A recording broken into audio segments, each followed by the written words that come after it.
Romancing the Dungeon is intended for mature audiences, as this show contains adult themes. Oh, not those kind of adult themes, I'm being told. Just sensitive stuff that some audience members may find upsetting. Content warning for specific episodes can be found in episode descriptions. Where can I go to find some of those other adult themes?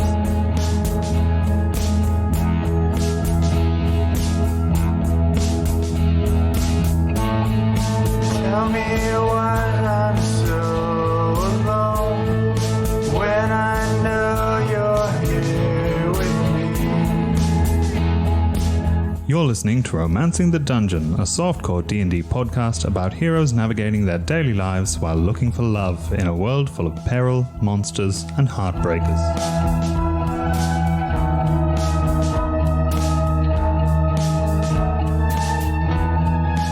Last time on Romancing the Dungeon. I'm sorry, can I just ask, what is she doing here? Oh, my assistant manager. This is Morag. You were all desperately in need of some relaxation. You said you were cursed, recently? Like a day ago. There's something else kind of here I'm kind of just not digging. And you come back out, you see that the wood elf, he's holding two wooden sticks. Should we get down to the exercise? Drop the act, you bitch. No, I'll keep the guys up for a little while longer. What do you want from me? What is the point of this? The point is, my boss has a bit of a vested interest in you, and I'm just doing what I'm told. I will get out of here. Sure you will. There's somebody here. In this room. We ain't got a lot of time here, okay? This talking puppet thing is useless. Kylie, you gotta pass on a couple of messages for me, okay? Sure. Are we all in danger here? Welcome to G8 Services. My name is Agnes Shufflebottom, but you can call me Auntie Aggie. I'm the Mistian University Administrator, or MUA, pulled out of retirement to run Miss Greypurse's affairs while she's on trial for fraud.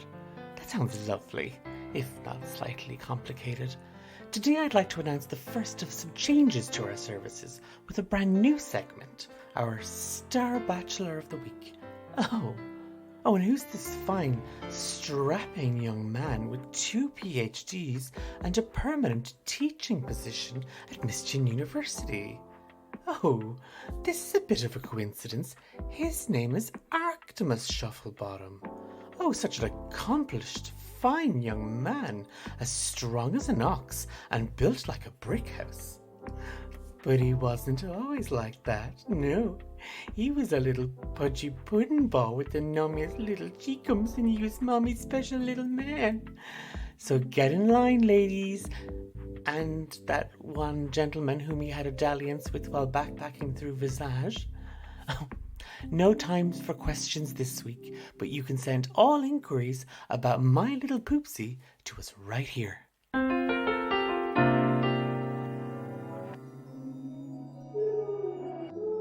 There's a horrible sound, Fia, as you are picked up carefully by the Leonin. His arms are super muscular. Yes.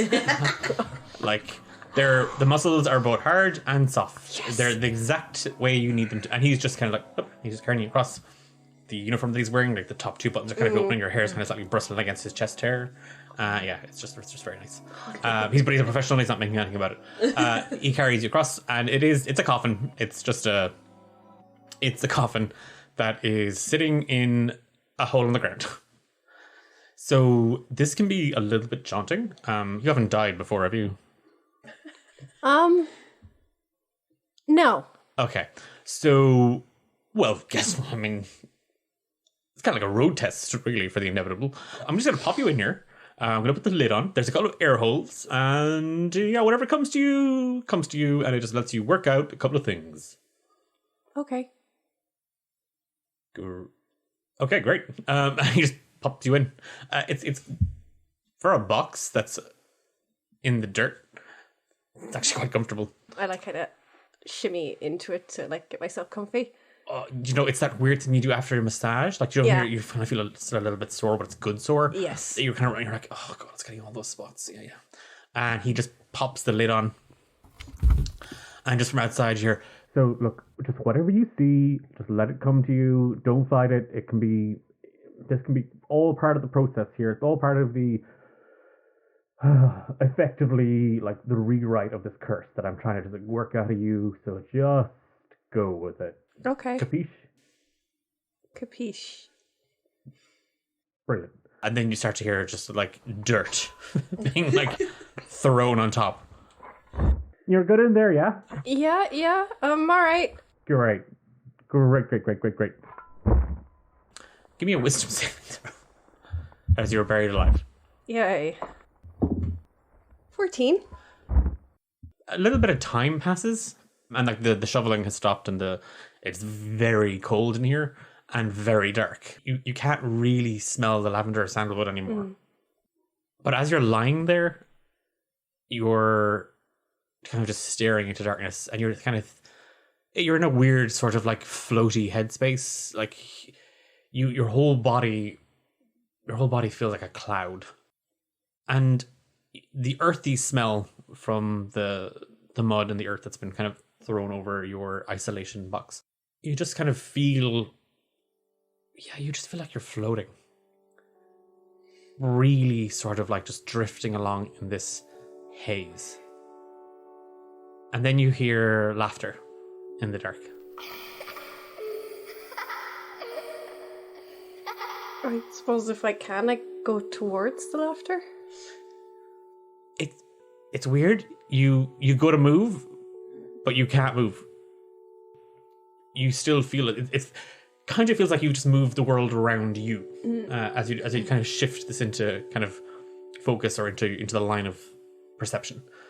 And suddenly you see a shoreline of a lake, and there's families everywhere. And it's a scorching hot day, and the sun is just bouncing off the top of the lake water and shining. And it's beautiful. And just in front of you, you see Quillo as an 8-year-old boy. He's collecting rocks. On a blanket, just kind of nudged into each other, you see Una and Forrest, your father, both set side by side, and their hands kind of clasped in each other. And it just feels really nice. And out of nowhere, you just hear a voice.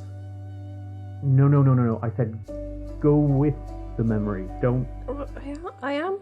You are you though? Because my energy is telling me you're not. I try and reach out more. You see the kind of the memory in front of you shifting a little bit, and it's not a perfect day. It's actually kind of overcast. You can see kind of dark clouds on the horizon, and you just feel a hand kind of like grabbing your wrist and pulling you, and you just see your father shouting. He's pulling you away from your mother. He has you and Quillo by both hands, and Una is screaming at him that this was supposed to be a family day out, that this was supposed to be something that you were to do together, and he's saying that you should be in school, and that, you know, they've bought the shop and there's responsibilities now, and so on and so forth. And it's very, very strange. This is a dream, but it's real.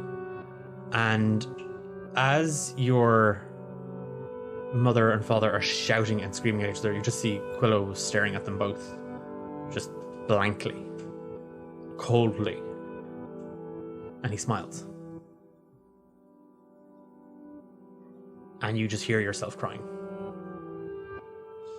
And then you see Una draw a small knife from her side and point it at your father, and start screaming at him. And as you hear a scratching, gravelly sound, you just hear the words, "I don't need a family," screamed by Una. And then the lid is lifted off the isolation box, and staring down at you with kind of a pensive sort of expression is Borisk. Whoa. and there's a thick, heavy smell of freshly cut grass emanating from him. Sorry. The room. I think we're next to the furnace, and it gets a bit smoky, a bit heady in here sometimes. Dude.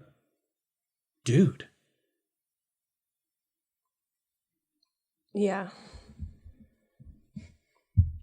That was intense. That was not chill. No. And he kind of reaches down a hand to kind of grab you. I let him. As your hand grabs his, you feel muscles react. Like your grip normally would have been like a little bit softer, a little bit more passive. You actually kind of see him go as you grab his hand. Well, the rewrite seems to have worked a little bit. You feeling any different at all?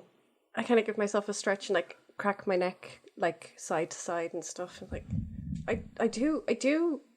Yeah. Yeah. Yeah. Yeah. Not like how I was, and not like how I was before.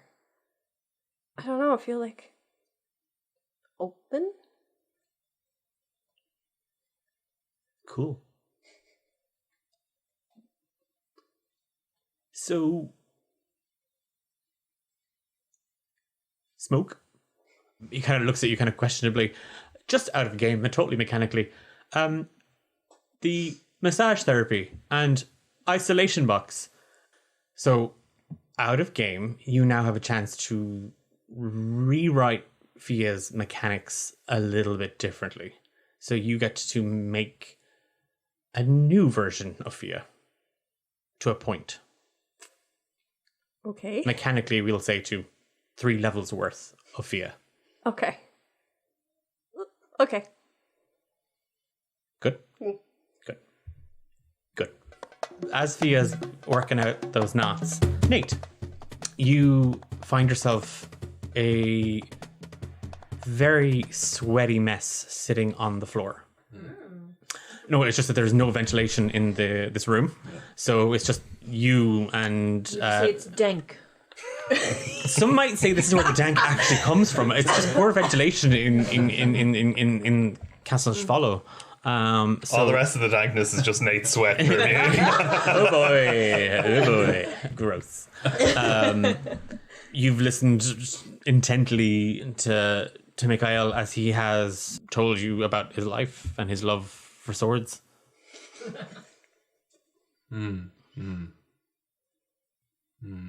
So at what point are you going to teach me anything? Very well. If you've listened to my story, then perhaps I can show you a thing or two. And he stands up and he rolls his neck and his arms. He kicks out his legs a little bit, just kind of rolling out that stiffness. Or rolling it in. Pick up your sword. Which I one? pick up my sword. I pick it up. Off the floor. And let's roll for initiative. Okay. Oh. 9. God damn it. I got a 7. As you kind of, again, he taps his sword against yours now in the way the gentleman, the way that sword fighters are supposed to in a contest. Oh my god. Okay, these dice that I'm rolling were a gift for my birthday from a friend and fan of the show. They are terrible, and I will not be rolling them after this episode. That was another nat 1. He goes to strike you with it's a flick of the wrist, but all the sweat that you've perspired and Cael has perspired and the band have perspired and the dankness of the room causes the sword to slip from his grip, and it flies out of his hand. You have a free attack and then your action against Cael. So seeing the opportunity, I take a step in and put my leg around his leg and sort of nudge him with my shoulder to sort of knock him on his, onto his behind. So give me an athletics check at advantage. Athletics check. Natural 20. Oh shit. Okay. This is fine. And then I have my attack. Yeah, I know, yeah. I'm just going to sit here and bask in rage at the fact He's that... literally the meme. Yeah, you step in really close, like all up in his space. Yeah, and I just take a little inhale in my nose. There's a sort of a sweet smell. You kind of just take kind of and again, you don't see it, but like his skin, like there's like a little kind of goosebumps as you kind of breathe in very close to like his neck is his spot. His neck is his spot. Like, I love his neck. It's his thing. Gently pressing one hand to his chest, you do see him flush, and then you push him, and he falls straight back onto his back. Okay, and I suppose I'm not going to attack for the action, but I'm just going to like hold the tip of my rapier to his Adam's apple.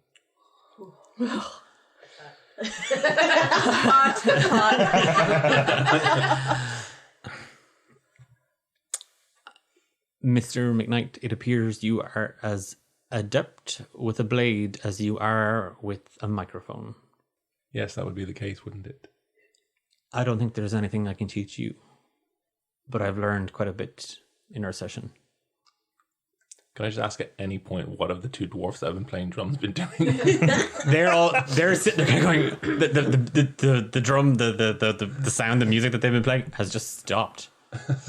That pounding you've been hearing? Nope. More kind of gentle slapping, really. Gentle. The only kind of beat you hear at the moment is your heart beating. They're just the four of them are just looking on. They're all like, yeah, we are.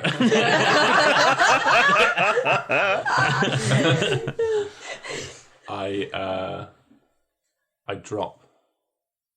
Trow. I drop the stick to the floor and I offer my hand to help him up. yeah, he takes he grabs your forearm. He doesn't grab your hand, he grabs your forearm, and he pulls himself up. I bid you good day, sir.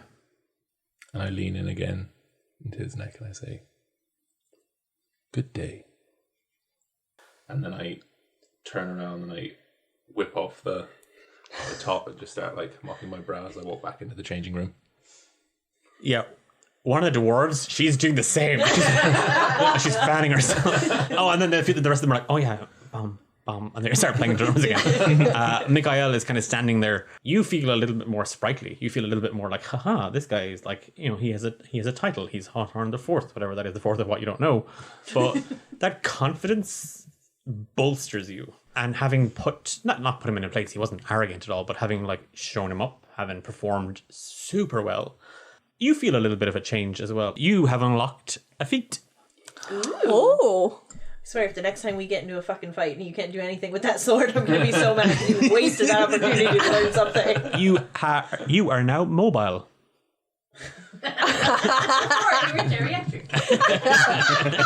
Now you've got one of the poke cards. I have a Zimmer frame. You have unlocked the feat mobile. Respectively, there's a knock on all your doors. Not yours, Hephaesta, you're in the center. Outside of it, as Boris, Cael, and Anita kind of go to answer it, there's a servant outside who informs you that dinner is to be served in 1 hour. You are all kindly invited to attend. While they are making preparations, you have time to shower, change. You have a chance now to go and mingle and meet and whatnot. You are escorted upstairs onto the second floor of Castle's Follow / Inn Spa. You are shown to 3 adjoining bedrooms where your belongings, sons, your weapons, have all been laid out. Cleaned, pressed. Some even look better than, except Cael's, than when you first bought them. Is there anything you want to do before dinner? Cael's like massaging his ear and like working out his jaw. He's like, I can't hear any. Did someone shout at you? Did someone shout at you? Is that a thing? You just hear Cael kind of shouting out from his room. Well, yeah, shouting actually really loudly from his room. Guys? Help. I go, into his room, see what's going on. What's wrong with you? And there's this angry lady. You don't have to shout. She wasn't even angry. She was just loud. You're No, sorry, there was an angry lady. She was possessed by the ghost of an angry lady. She swore at me. She called me a bastard. You're kind of shouting, Cael. You hear Cael shouting bastard or bastard, however he pronounces it. Yeah. You can hear Fia shouting at him just to stop shouting. Will you stop whispering? I'm not. I'm talking normally. You're shouting. No. I don't think so. What happened to you? I told you, there was a lady who shouted at me. She broke the windows. Beautiful place. I'm sorry, could we please stop shouting? I'm trying to do my self-care. What? I'm trying to do my self-care. Oh my god, stop shouting. Was Nate touching himself again? I don't know. There's a lady who got possessed by a ghost. Wait, what? Really? Lady who got possessed by a ghost. And what happened? Did you fight her? No. She called me a bastard. And she said she had messages for everyone. But then she wasn't very willing to give those messages up. She kind of got in my tits. Honestly, I don't know how anyone could stomach her. Definitely not some sort of fan favorite. At this point, I come in and I'm sort of wearing a towel sort of around my, like, actually from like nipple height down, and then with like a towel sort of, towel on my head as well, and like a face mask as well. I go, guys, again, self-care. I needed some time to just relax. I had to go through some really intense stuff right there. Okay. What's up, bestie? I was telling Fia here. Stop shouting. A lady got possessed by an angry woman who said she had messages for everyone. What were the messages? She wouldn't tell me. She was all, "Hey, you bastard. I've got messages, but I'm a ghost, so I can't tell you anything." Okay. And you, Fia, how did you get on? Pretty good. Yeah. Feel better? I feel quite chill. Yeah, different. But I'm okay. Yeah. Sorry about my behavior, by the way. If you don't mind me saying, you look like jacked. She got steroids. You look like suddenly ripped. I don't know what that massage did. He like massaged some muscles into like overdrive or something. He was very good. You should try him out. He's got like... Weird phrasing. But you should. Okay. No, it was very good. Okay. Yeah. Now... Body and soul. Oh. That's nice. Yeah. And you? I just got hot and sweaty with some dwarves and an elf. Yeah, that kind of tracks stuff for you. That's Cool. just like another normal Tuesday. Yeah, I mean, Yeah. Cool. it's nice. Nice to get back to it. So, about Morag. Go said, she's bad news. Well, duh, we told you that. Stop saying duh at me. You can have inspiration for that. Thank you. No, but like the ghost said, she's still a threat as opposed to like... Obviously. I mean, come on. It was a good question, okay? I don't know what you're getting up my arse about. He folds his arms, like sits in a little huff. He's like sat there braiding his hair. I suppose the ghost at least clarified one thing for you, but like this is weird.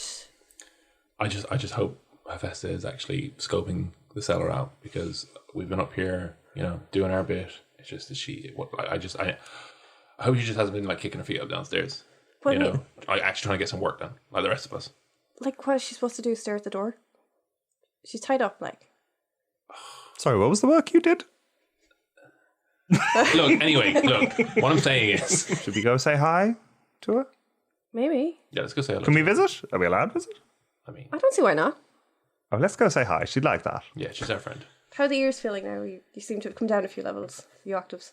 I'm lip reading at the moment. Oh, okay. So make sure we face towards you. when we're talking? If you want. Otherwise, I'll just smile and nod. Okay. Love the braids, by the way. Uh-huh. Love them. Yeah. Can't. Not a thing. The braids. The braids. Oh, thank you. Thank Yeah. you. Yes. Yeah, I don't often wear it like that. It's not like combat smart, but, it's when people tug them and, they spit in you and they... There's a knock on the door. Hello? We're in here. No, we've all heard. We're naked. That's fine, but Count Valo and Assistant Manager Morag have asked me to tell you that dinner will be served in approximately 6 minutes. That's very approximate. Well, we have dinner first, and we can bring Yeah. because we can bring some scraps down That first. sounds good. That's a good idea. Yeah. I mean, she's probably starving. Yeah, I mean, like she loves like her favorite meal, just chewing the marrow out of a bone. Yeah. Just yeah. So I mean, like if we'll just get our So you're just gonna head to dinner? yeah. I'll put clothes on. Okay. How kind. You all finish getting ready, putting clothes on, braiding your hair. Fia, you are already finished. And you just wait for the two men to finish. Two men to finish, yeah. And you just sit in Cael's room and you watch him braid his hair. Like it's fascinating. Do you want some help? Oh, I've actually got this, but you could pick out some shoes. What? How many shoes do you have with you? Aha. Pops open a case full of them. Okay. And I can look up, what are you wearing tonight? I can look up down if you describe it. Oh, it's like a nice, like it's got like this kind of draped bit of like lace over the kind of like a wedding dress, but it's not a wedding dress. It's not like a wedding dress, It's just like very nice, like very. It's a dress that a bride might wear. Form fitting. What I will say, while this is happening, Nate has gotten ready and he is waiting at the bottom of the stairs for Cael to come down. Soft piano music begins to play. Wait, I've got just the thing. I run back into my room and I come back out and I give you the kitten heels that I got from Marilla's house. Oh, cute. They were not kinky boots, They were aren't they? kinky They're boots. kinky boots, whatever, yeah. Even better. Yeah. Oh my god. They were literally black thigh-high boots. He has no memory of this, so is unaware of the significance. But it's like, oh, they're gorgeous. They're for you. Oh, I mean, like not for keepsies. Yeah, I wouldn't wear these. He like snatches a little bit. He snatches a little bit. He's like, oh, They're from Marilla's house. oh, like Marilla wore these. I assume not. Oh my I mean, like, god, Marilla! I mean, they're thigh high. They practically like come up over her nose. That's a look. They're for you. He leans in and gives you a big hug. No. Thank you. I really appreciate that. I will find something nice for you. Oh, thanks. Have a look through them the cases. See what you want. Fine, take one out. What Run it about past me first. What about those ones? Yes. Are you sure? I'll reach out slowly. He like just reaches out and puts his hand on top of yours and is like, pats it a little bit. Yep. Are you sure? All yours. I take it. He like looks at the thigh highs and he's like, right, yeah, okay, that's a trade. That's a trade. Trade well done. Good trade. Fia and Cael, you leave your room, and Cael at the bottom of the stairs, standing there rather astutely, elegantly, and gentlemanly like, you see Nathaniel waiting.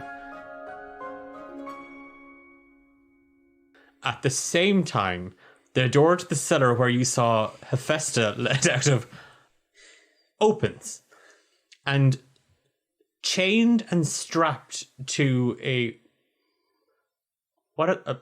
is it a gurney? Yeah, Sort of. a gurney. A vertical girl. A vertical gurney, whatever they are. I was going to say wheelbarrow, but that's not really what we're I'm trying to create a fucking wheelbarrow. masked up and bound in chains. Something a little bit like Hannibal Lecter. You see Hephaesta being wheeled Foaming out, at the mouth. foaming at the mouth, apparently now with rage, being pushed out by Commander Groff. Apparently, Count Swallow was insistent that all his guests, including the prisoner, join us for dinner. We've taken the appropriate measures to prevent her from murdering anybody at the table. Have you, though? I've ignored all that, and I'm just looking at Cael walking down the stairs in slow motion, and in my head it's just going, kiss me. And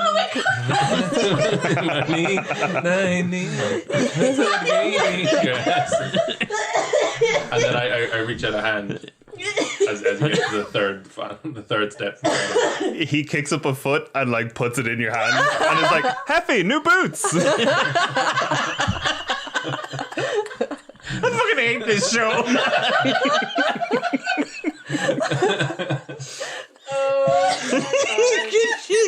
I can literally see the vein in Hephaesta's head, engorged with rage. Okay, so Hephaesta's wheeled to the dining room. You're all following suit, I assume. Well, now, first of all, he does put the foot back down and then, like, jumps into Nate's arms for a little twirl. Assuming there's a little twirl in. So you got a little twirl in you? Grab Cael and I do a little spin. Whee! Can I request to die? And I also request to die. Kill me. This. No. No. Everybody just ignoring Nate and Cael. Yeah. You all head to the dining room. Inside, and as you enter and the doors are opened by servants, at the end of the table, you see Count Ivan Swallow, and now you see him without the hood or the cowl and the full riding gear that he was wearing. He's wearing a rather form-fitting black suit, shoulder padded out to shite, like it gives the man edges for days. He's Got me edged. He's about 6'3". Where Borisk, the Leonin, was broad, muscular, and tank-like almost. Yeah, he was. Swallow is lithe and sinewy. Like he looks fit, but in that sort of all my powers in running, not in punching. His jawline could cut Cael's. Like it's just, yeah, everything about it, like all his features, his cheekbones, everything is kind of just has a sharpness to all of them, and his eyes are this really, really soft grey. It's the only part of him that looks off or out of place. It just, with everything else, where he stands, where he holds himself, he's quite imposing, he's quite astute, he's quite formidable, but there's just a softness in his eyes. And he beams a smile as he sees all of you enter. He stands, and Morag does as well, and you are led to the end of this table. Like, it's a long table, it's a long banquet table. Cael, you probably have seen one. The rest of you definitely not. I mean, you've seen tables slung together in a pub. It's kind of like that. But this is it's one solid piece of timber the whole way down, and it is magnificently and ornately decorated with the finest silverware. There are just vases and vases of floral decorations and candles spotted the whole way through up, and it's the four of you, Hephaesta in her caged thing, Groff, some of his men, Ivan's Follow, and Morag for dinner, but the table is set as if it was set for a small country. There are servants pinpointed all the way up along, and they all kind of bow as each of you passes. Everybody, give me perception checks. And you know what, Hephaesta, you can have advantage because you've got nothing else to do but look. 10. Okay. 17. Ooh. 12. Okay. 16. Okay. Well, Hephaesta and Fia, both of you notice it's not that the servants, like, they're not shaking or anything. They just seem a little on edge. Hephaesta, you think it's because of you and your current getup. The staff, they're all smiling and they all bow very, very politely, but they just seem a little off. As you approach again, Ivan is just kind of gesturing, please, seat yourselves, park your heinies on your chairs. I pulled the chair out for Cael. Thank you, Basti. And then push back in, and then I turn to Hephaesta and say, hey, Heffy, high five. Rude. Do I have any movement, or am I totally? You are literally, sorry. Your I arms was are just gonna bound. swing at him with my cuffs. Okay, yeah, the whole thing rattles. Groff parks you in a chair directly opposite, like you're literally set opposite Nate. Great. Fia? Yeah, I pull out my own chair and sit down. Yeah. Over the lady. Swing one leg over the chair there, like it sounds like Commander Riker. Groff and everything, like his men all kind of look at him, and he just kind of nods off, and they sit down. They look off, like they look like, what the hell? We never get to sit at these tables. I trust you had a wonderful pampering. All of you, and he looks at you, Hephaesta. All of you enjoyed your treatments, yes? All to your satisfaction? Yeah, I feel great. Wonderful.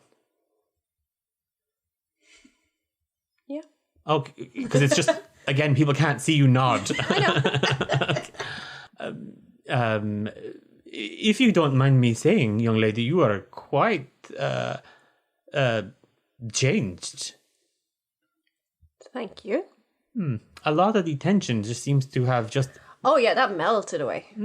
Yeah. Your whole composure, everything about you seems a little bit more pleasant. I see we're still short of words, though. That's fine. You just need to warm up to you. That's all. Oh, okay. Well, I thought I was being very welcoming, but okay. I'll take it. you are. All feedback is good feedback here in the castle. We are striving to provide this good day service. Isn't that right, Morag? And Morag's just nodding. She goes, yes. Every guest is asked to leave feedback, and we always do that just to improve on our services here. It's important to us that you leave way better than when you came. I have tinnitus now, so that's good. Just think of it as, I mean, the sandwiches were nice. The sandwiches were pretty good. Yeah, see, there you go. You traded one thing for another. Okay.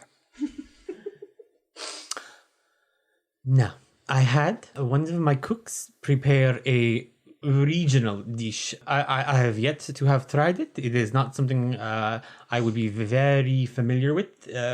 We don't really go for that sort of thing here. We are much more of a fowl region. You know, the chickens and pheasants. But We peasants. Fia and Hephaesta, give me rolls with perception. 10. Natural 20. Fuck yeah! No, the last time you did that, he did something bad. Castle folk. I got it. Take that, you're not 20s. No. As you say, you eat peasants, Nate. Hephaesta, you're just like, you're rolling your eyes at him. You, Fia, catch one of the servants, kind of a half-elf woman, just turn, and she's looking up at a man behind Count Vale. He's wearing the same uniform as she is, but his apron has a gold trim around it, and he swallows a hard lump in his throat as Nate says, "You eat peasants."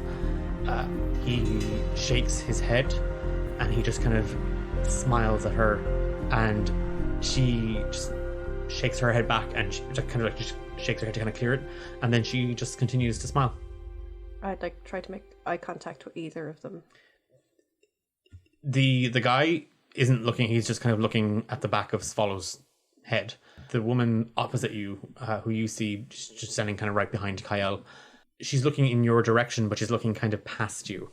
It's that like fake eye contact thing where people look at over your head to look in your eye, but it's that, so she's not making direct eye contact with you at all. How wide is the table? Like, if I was trying to reach over to give like one of the boys a tap with my foot. It's probably 4 foot wide.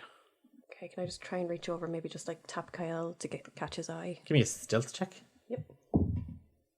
Oh yeah, that's 25. Yeah, you just slip under the table and you just feel a boot knock against your boot. As always.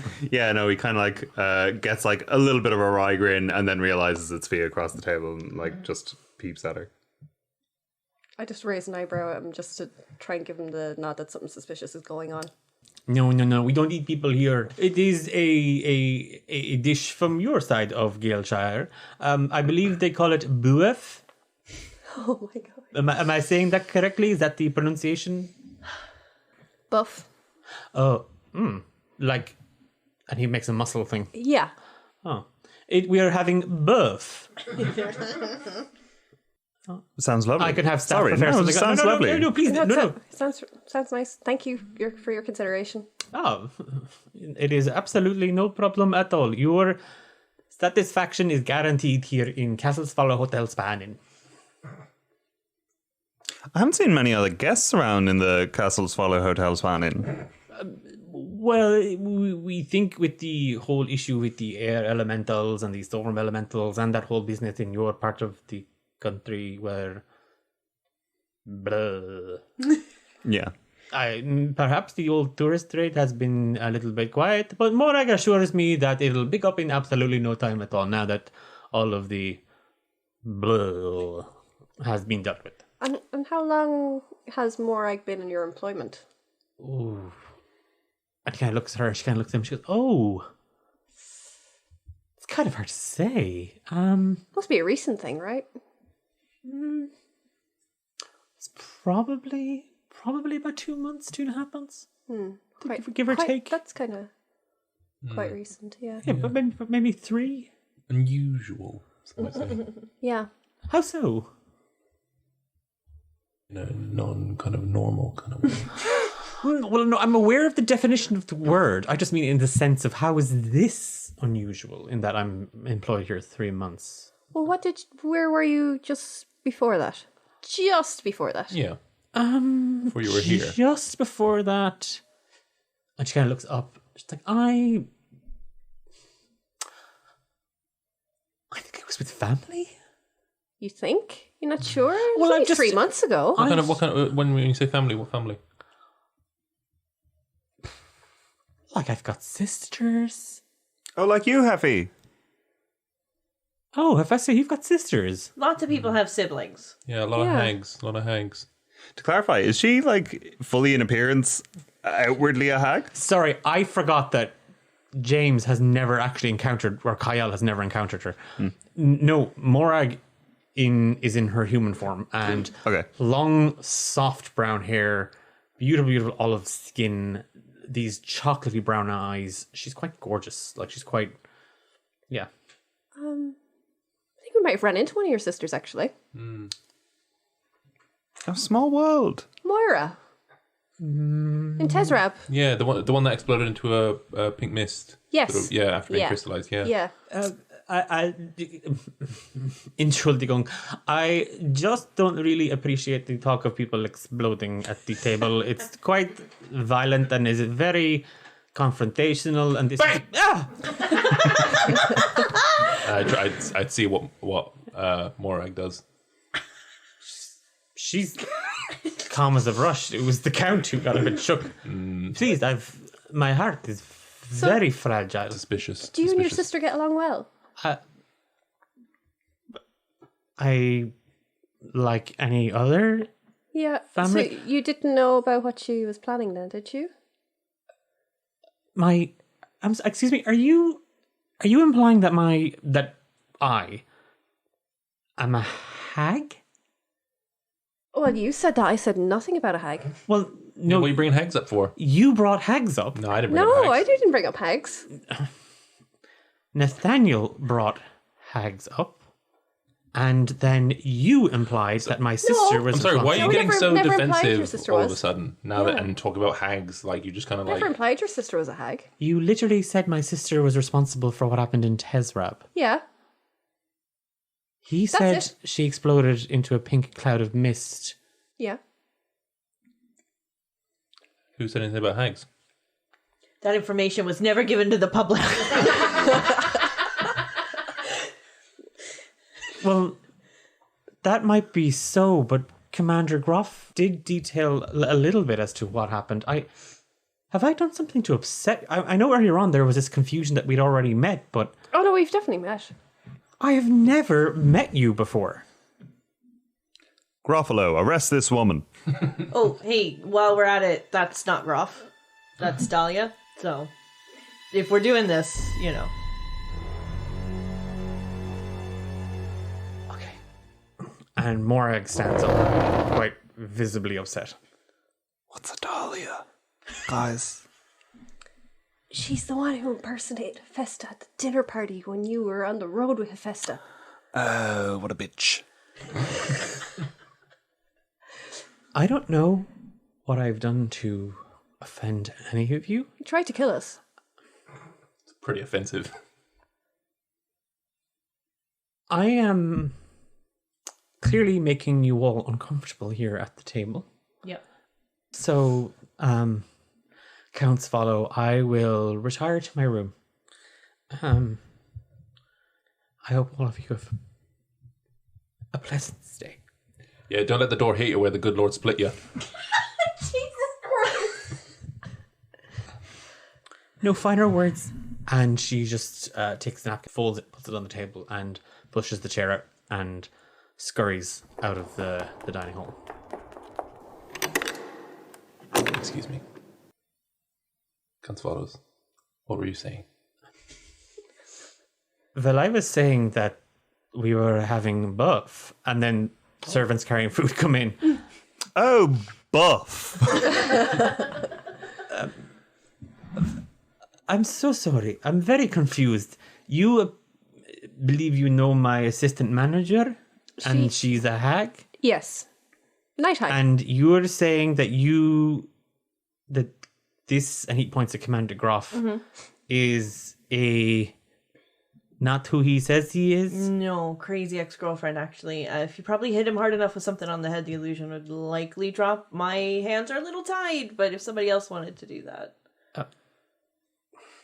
Commander Groff just kind of looks at the three of you and Count Ivan's follow. As a commander in the Gaelshire Republic Army,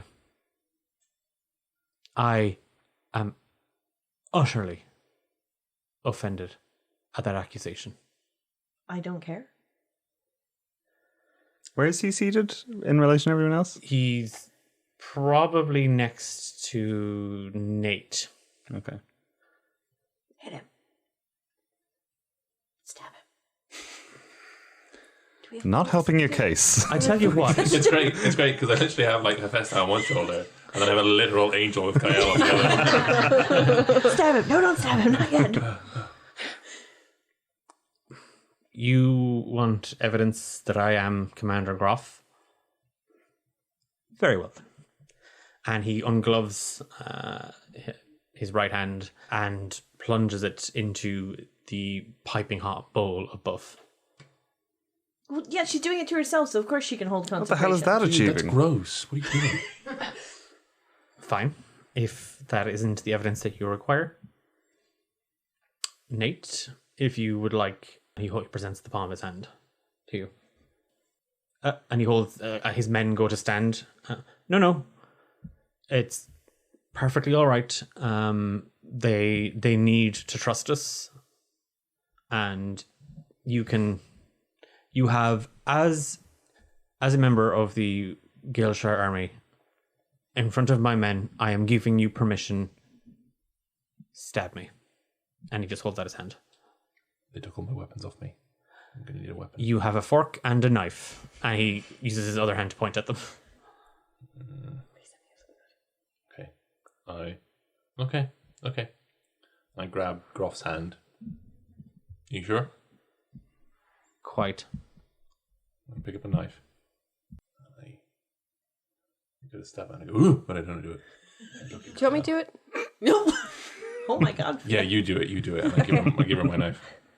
Just one of you. Stab me. If you'd let me out of here, I would. You've already stabbed too many people on the road.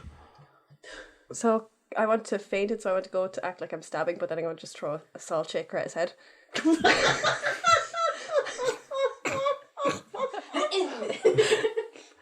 Because he's preparing to get stabbed. Pocket salt. So I want to surprise him instead. Okay. Give me a stealth check. Yeah. It's 11. Okay. He sees you go to stab him and then reach for something. He isn't quite sure what you reached for. But then you bonk a salt shaker off his head. Yeah. Yeah. And you manage to catch him just above his right eyebrow. And there's a little gash. And he just kind of shakes his head. Sorry, just, you were preparing to be stabbed. I thought if I caught you in a surprise, it would be a little bit more authentic and you're fine. I'm sorry. I'm very embarrassed. Groff, I'm so sorry. Heffy, I swear to God. please, we want to help you and you're really not doing yourself any favors. Why would I lie about this? I trust this has been dealt with. Do you wish to throw the pepper shaker? No. Do it. I appreciate she is your friend. Let me out of here. You saw her exit the van. She was covered in blood. My men saw her. I saw her. You stabbed her. I mean, in Hephaesta's defense, evil, is evil. And dead. So a good thing? Whether the courts in Gaelshire... I rest my case. Well, not so fast, bestie. Oh. You used to be really into me, Mr. Gruffalo. This is the thing.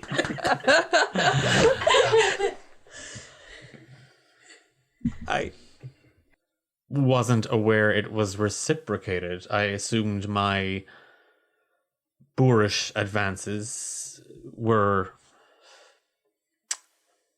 dismissed, and I, being a gentleman, did not wish to advance where I was not wanted.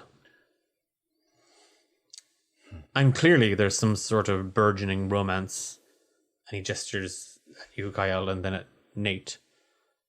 Cael, look, this is Groff, okay? If you knew who Dahlia was, and just does a little stealthy wink to Hephaesta. Okay, give me a stealth check. Okay. Oh, Jesus. I shouldn't have said stealthy. How do I do this? Skill stealth. 12.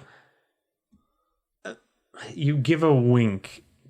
You don't know whether or not Groff hasn't seen it. The thing about Dahlia is that she's kind of this pathetic kind of person, and you haven't met her before. She's just kind of she's beautiful. She's gorgeous. And I mean, Groff, no offense, but but Dahlia, she's very beautiful, but she's a bit stupid and pathetic. So I think you're giving her too much credit, Hephaesta, here, because I mean, look, you know Dahlia more than anyone. She's kind of dumb, kind of pathetic, Kind of a bit obsessed with you too. I mean, for what she tried to carry at the dinner party. Yeah, You're right. She could never pull this off, could she? Yeah. That was a little sad. Yeah. The whole dinner party thing. Yeah. Talk about pathetic, huh? It again, it's pathetic. She was always kind of riding your coattails, and even with the whole evil thing as well. Trying It's to be me. just trying to be you, and Yeah. it's I just There's only one me. because I remember she tried to come on to me, and I was I felt bad because I did laugh in her face because she's just again. Oh, really? Desperate.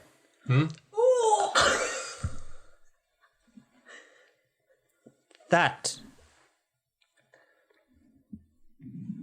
sounds plausible.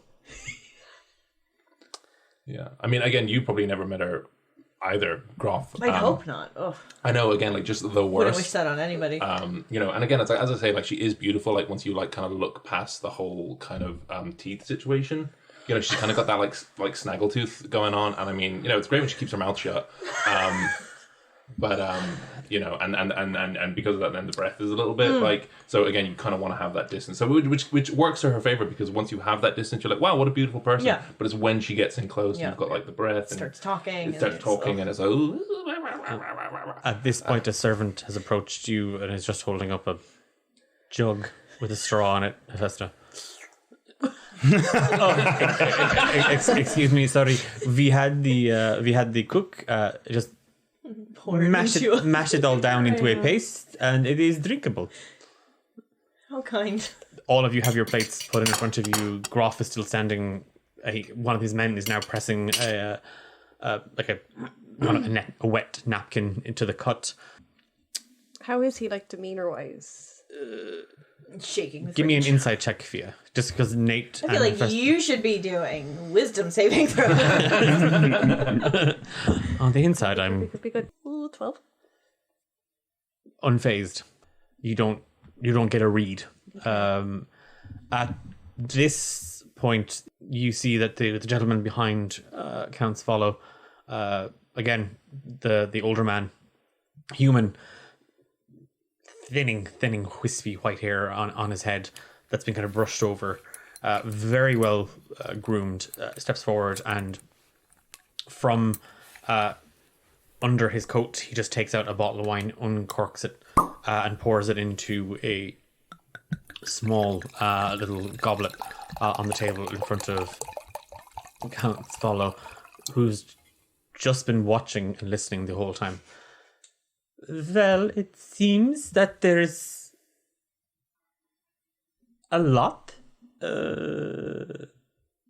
being discussed. He just takes a long, slow from the goblet. It's just, well, okay. Groff has stayed firm the entire time. I rolled for it. I have somewhat of a headache. No fault of yours, Fia. Please don't apologize for striking me in the head. I won't. I think I'm going to retire for the evening. It seems you are just picking apart people's characters. Only terrible people. Yeah. All right. Yeah, not you, Yeah, we Groff. like you, Groff. You're great. I'd rather not be party to this, though. I don't think it speaks well of us to assassinate anyone's character right now. Well, some people deserve it. And Groff stands, and as he does, the men stand as well. No, please, you may finish and then go to bed. And the soldiers sit back down and just start pushing the buff around their plates. And he exits. As he reaches the door, Cael has produced his focus and is spinning the orb underneath his finger on the table. And he says, one last thing, very quickly, just want to check, Gruffalo, would you be so kind as to just tell the whole truth as to who you are and why you're here? And he's going to attempt to cast suggestion. Okay. DC 14 wisdom save. No! Fuck! 15 plus 4, baby. Johnny, I never loved you! I'm here to... You see Groff as you cast suggestion, and the magic just ripples out of you towards and it echoes down the dining hall, and it washes over Groff. You see him just smile at you, Cael. I am here to escort the four of you to Galeshire to testify. In fairness, that may change when we get there, as the accused is dead and one of you is the murderer. We are still, nevertheless, going to Galeshire. Okay, it didn't work. That's boring. Go on. Good night. And he leaves. Swallow finishes his cup of wine. Oh, high and mighty, am I right? Swallows. Not you, Groff. Oh, I was like, was I giving off some sort of impression that I was aristocratic? I'm very sorry if I was. Oh, no, you're cool. You're lovely. Yeah, I like you. Oh, you warmed to me then. Yeah. Oh, I'm that's quite nice. Well, I can't exactly say that this dinner was a success, but I hope you enjoyed your booth. What do you think of the buff, Count? I am. You wouldn't normally be into this sort of thing? I have a very weak constitution, and my stomach, my staff, and the elder gentleman kind of shuffle a little bit. They keep me on a very strict diet. But please, do you require seconds? I think I'm all good, but thank you. I'll have some. I like move. Oh, well, I will have some more sent, and of course you are free to have thirds or dessert or whatever you wish. But I think, given this evening's conversation, I feel rather spent. Oh, I'm sorry. I know I kind of. Oh, please, no. I did not mean that to be as passive aggressive as it sounded. I just merely implied that I don't really like confrontation. I mean, the night is young. We can still save it. Tell us more about you, more about this place. Is there anything you want to know about us, or? It's gorgeous here. Really lovely. Well, I don't like to spoil anything for any of you, but Morag and I were speaking a little earlier, and we felt that your visit to Castle Swallow was a little abrupt. So tomorrow after breakfast, we had a little tour planned, and you would get the full history of the castle and the spa and the inn and our 4-point business plan. Have you done a SWOT analysis? I don't know what that is. So strengths, weaknesses, Opportunities and threats. Yeah. Oh. Just a great way to kind of set yourself up against other businesses and stuff, That is most interesting. I must discuss that with Morag. Yeah. Perhaps you could be there. Yeah, absolutely, yeah. Are we having a business luncheon tomorrow? Ooh. Is this what we're doing now? Is this what are we, Morag said, seniorigizing? Is this what this is? Is that what this is? Sure. Yeah. Yeah. I'm into it. Wonderful. Well, I do think we've left this meal on a much positive note. Thank you very much for that. Yeah. Well, I shall go to bed with a head full of wonderful thoughts. Thank you. Thank you very much. That's... And he kind of stands up a little bit. He does seem a little bit lighter. He definitely bogged down during the meal. What all the fucking accusations and salt shakers being thrown around the place. He kind of bows to the table, and the soldiers kind of just bow at him as well. Well, if you'll excuse me, then I'm going to retire to the evening and catch up on my beauty sleep. As you can see, I need plenty of it. Hate to see you go. Love to see you walk away. No. We are synergizing, you and I. Oh, I can tell there's definitely a connection. And he swoons out of the room. He's literally like strutting, and he's actually squeezing his glutes a little bit more. Nice guy.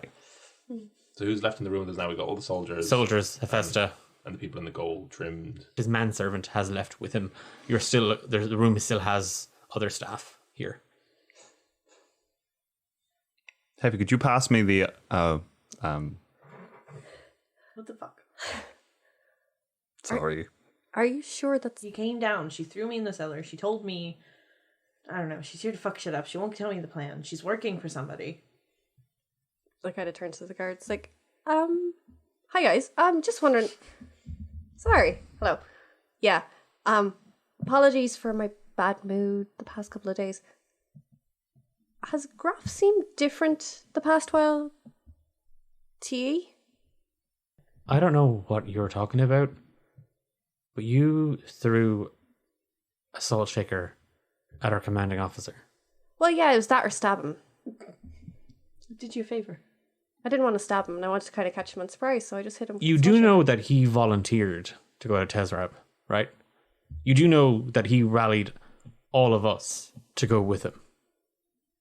You know, when your city was besieged by the dead and nobody was coming to help. Yeah, but just does he seem different from then? Because he just seems kind of different.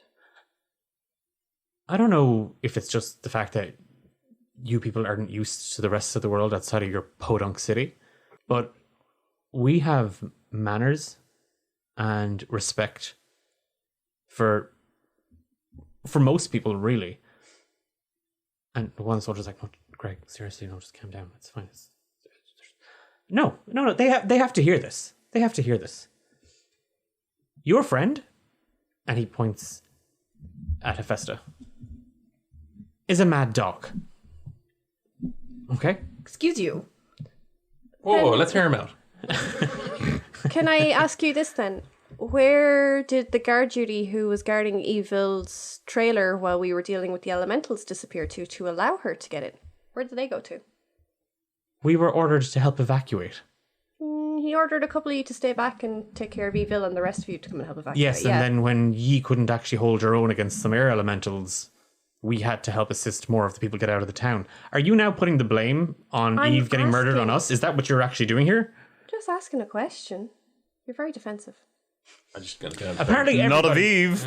I was gonna quickly turn to Cael, like, "Hey, this was a pretty intense dinner. Are you okay? I know that was like a lot." And I brush my hand on his ear, and sort of as I like sort of tuck his hair behind his ear, I pull a bobby pin out.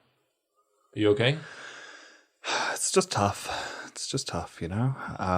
Look, I've really liked traveling with you all and getting to know all of you, and I'm sorry to the guards now that kind of tensions are high. People have lost a lot. People here have lost a lot. I don't know if there's anything more to be gained from this line of conversation. I'm sorry. Dessert around? Everybody wants some dessert? No, none for her either. And he stands up and he grabs the Wait, what was dessert? gurney. A milkshake. Perfect! I want my milkshake! Yours is just ice. I'm probably dehydrated. I could use some water. Can I give her some water or? Fine. Yeah, okay. I take the straw that was in her meat soup and I sort of flick it clean, and I pour a jug of water, and I hold. I'm imagining I'm going to have to do a slight hand check. I sort of hold the bobby pin underneath the sort of the mouthpiece of the straw. So I'll roll. Can I assist by being very deft of tongue? For that, no.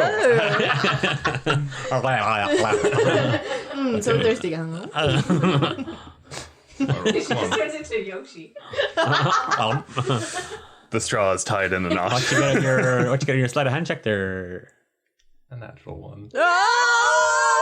She chokes at the button. So you hold the drink up to Hephaesta. In fact, your sleight of hand check was so good, she didn't even catch on to the fact that you were trying to give her a bobby pin.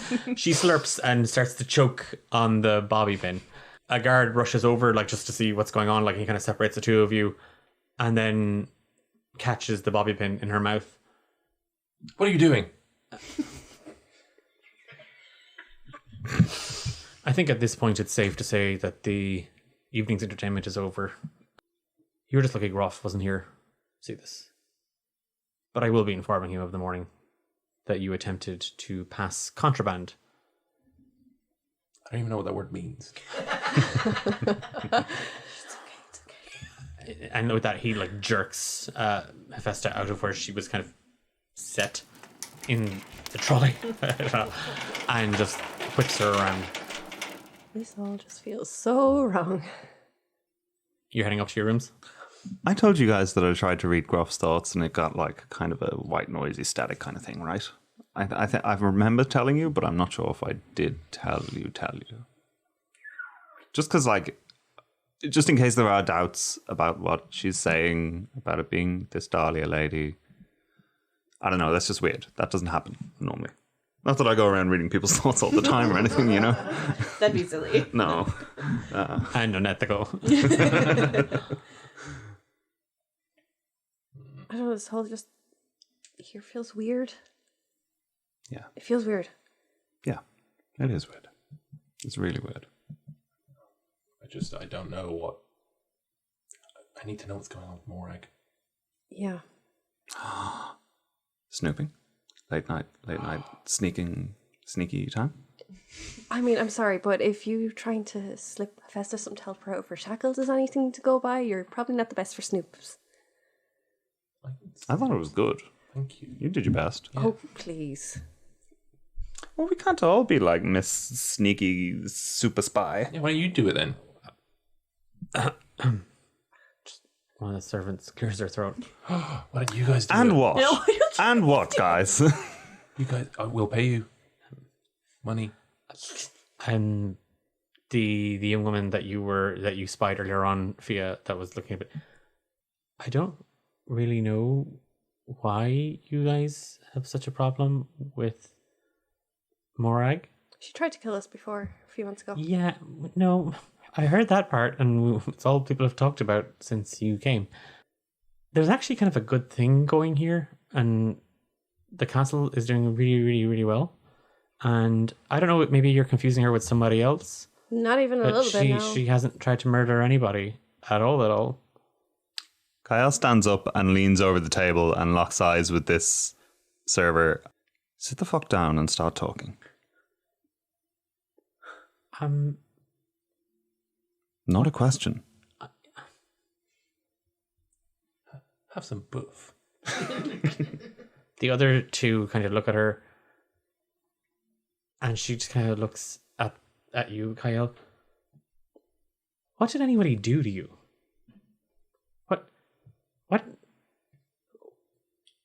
We might be staff, we might be just servants in the castle, but this is our life. It was worth a shot. Yeah. Sorry, guys. I thought maybe I'd get like an intimidation check or something. You can ask for an intimidation check if you want to roll. I just thought you were being a dick. Oh, right. A roll for dick. Understandable. A common occurrence. 23. Just keeping your gaze fixed on her, and kind of being totally unrelenting and unfeeling towards, she just said, "You've no idea what's going on here at all, and you're and she's like, her lip starts to tremble, and just like you can see tears welling in her eyes. You're just gonna ruin this. You're gonna hurt him, and we're gonna suffer, aren't you? You're just gonna ruin all of this thing that we've all built." And then Chili, the servers, kind of come over and kind of like try to comfort her a little bit. No, they can't do this. He's good now. He's good. And they're like, okay, no. And they're now kind of like dragging her away as she kind of gets a bit hysterical. What is going on here? You retire to your rooms with plans to maybe get some information out of the Count in the morning during the tour or business lunch now that we're having. But as you drift off, Fia, you find yourself standing on the edge of Lake Capulet, reliving the memory. And it's almost 50-50. 50% the truth and 50% your reality. But as the fight and your mother's aggression escalates, in the distance, just behind her for a moment, standing at the edge of the lake, you see Morag. She stares at you, and then you just hear your mother scream that I don't need a family. And with her knife drawn, you watch as she stabs your father. And as you rush to his aid and you reach down to hold him, you feel a sharp pain in your chest. And you're holding the knife. And you look up and you see Una staring down at you. Over her head, the Roman numeral symbol of 3 burning. Cael, you just hear a raven call, and a wind blows, and you find yourself staring out into a sea of faces judging you. Your head and neck restrained under a wooden lat. And as your eyes fix up around you, you see yourself trapped in a guillotine. And you hear the slow footsteps of someone approaching. You watch as a figure in a hood takes a rope and begins to slowly unwind it. And in their hands they hold it. And in one they let go and they pull back the hood. And you see Hephaesta. Her other hand lets go of the rope. And you wake up.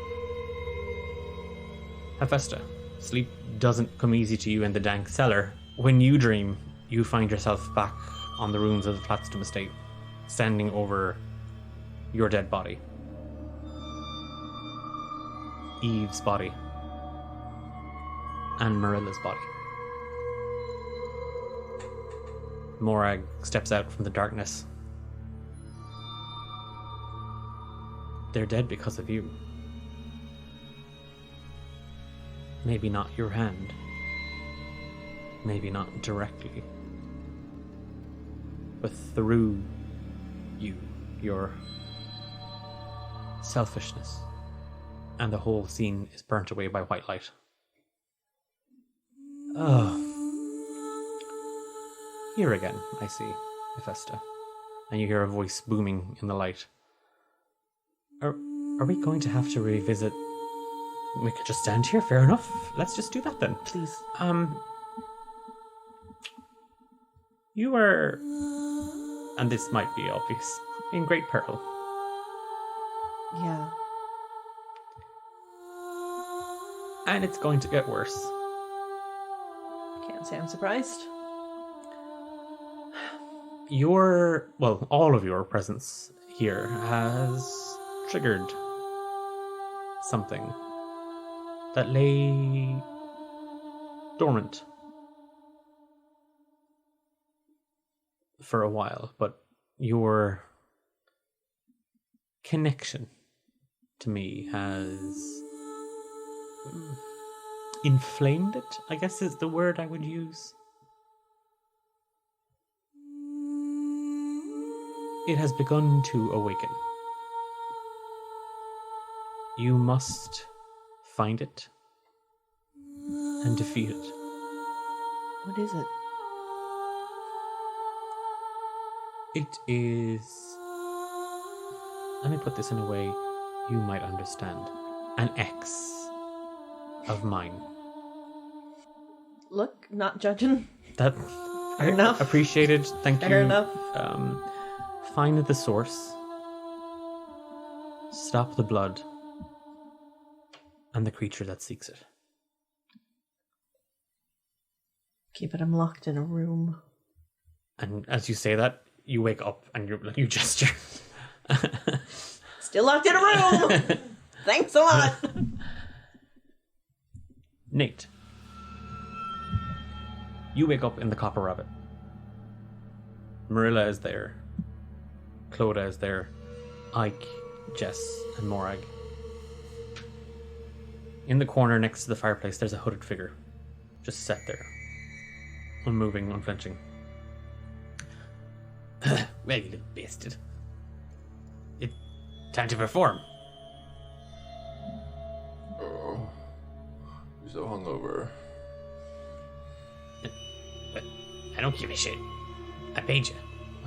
Okay. Yeah, waddle up to the stage. As you maneuver up the stage, kind of roll your neck a little bit and ease out the joints and whatnot. When you turn around, you find the Copper Rabbit empty. Except Morag, who's sat at the bar, and the hooded figure down near the fireplace.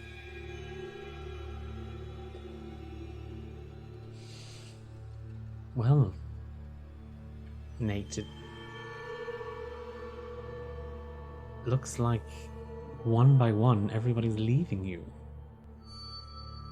I mean, in some cases, literally dying to get away from you.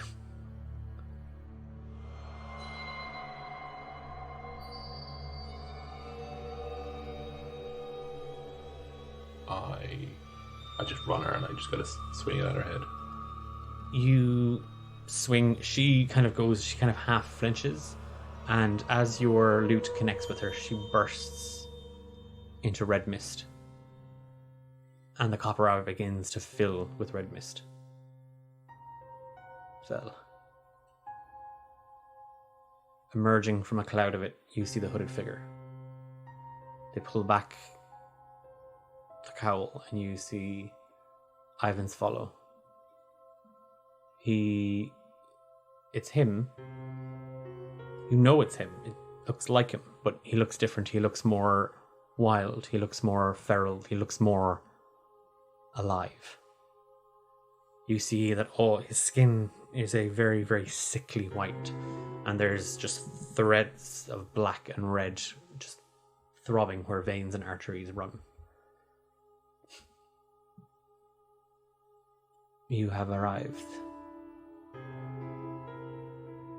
Where? Home, Nathaniel.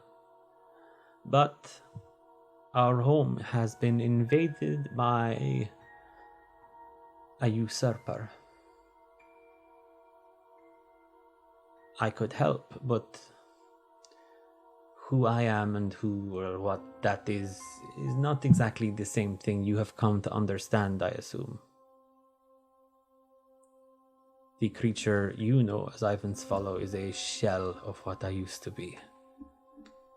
I have been imprisoned, locked away in memories, chained in the dark. You, my boy, my son, could free me. And I could give you the power you need to conquer your enemies, save your friends, save yourself.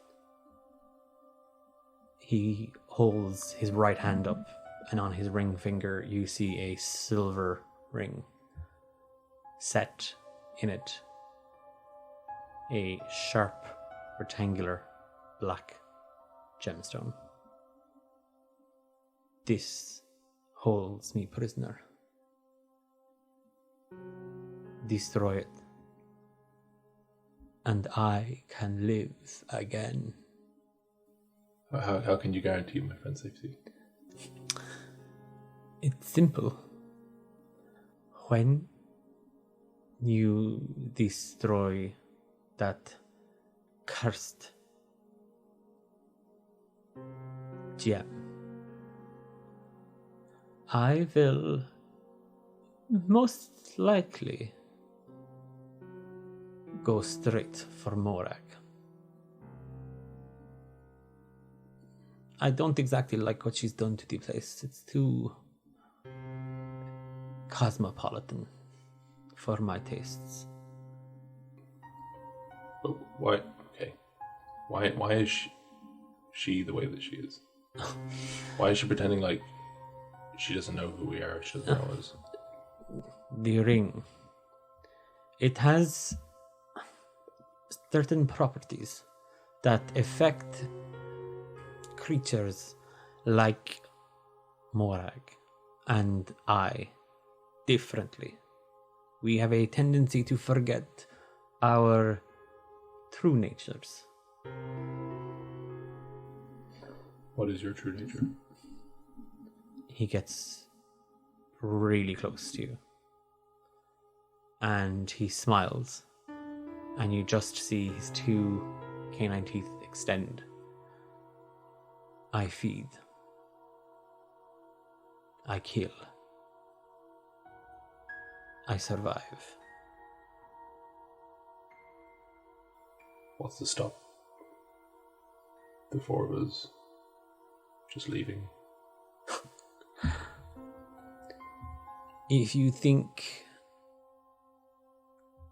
you are going to be safer out there, safer from him than me, then you are not as clever as I thought you to be. I've tried to protect my friends. I've tried to be there for them, and I've failed every single time. And now you have the chance to have real power. The power to protect them. And avenge your mother. Morag came here with intent. What that is, I am not certain, but where a night hag threads, there are schemes. She might seem innocent, but the dream you experienced was her doing. You see, Nathaniel, at night, when we rest, when we are at our most vulnerable, we tend to let and see our true selves. It is the only time I've been able to connect with you, and her presence here has allowed me to extend the connection, as weak as it is. You have noticed a change. It will progress, but it is merely a drop in an ocean of the power you could possess. Free me. I give you my word. I will not harm your friends. I will even help you take down Morag. Then the castle returns to me. You and the others may leave. That is all. Okay. Take the ring. Destroy it. And I will be free. And he lowers his jaw. And he leans in. And he bites your neck. And you just feel a surge of power. And you wake up with a start. And there's a cold sensation slithering up your arm. And you feel it kind of getting tighter as it coils. And it gets closer. Until a head kind of peeks up from under the blankets. And you see just these two beady black marble-like eyes set against neon green scales, and a tongue dart from it. Well, good morning then. No, what the fuck? Language. And Mr. Crepsley, pleasure to make your acquaintance, Nathaniel. I believe you've summoned me. And we'll leave the episode there. Craps. That's it for this week's episode. You've been listening to Amber as Hephaesta Tinderson, Sam as Nathaniel Obsidian McKnight, Louise as Fia Izzidrim, James as Cael Adorous. A big thank you to Ghost of Red Mountain for our amazing theme song, Haunted. Make sure you check out their YouTube channel. I'm Declan, your Dungeon Master. We're back in 2 weeks for another episode. Until then, why not check out our Discord server at D8 Dungeon? You can back the show for some sweet rewards on Patreon, leave us a heartfelt review wherever you listen to your podcasts, or tweet us your thoughts and emotions at D8 Dungeon.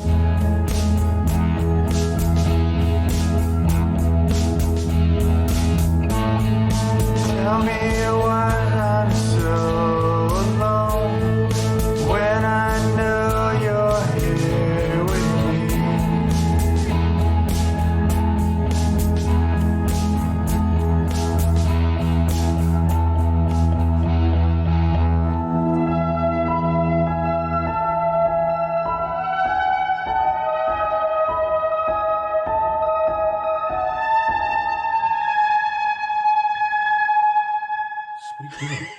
Ruined dinner. We got her.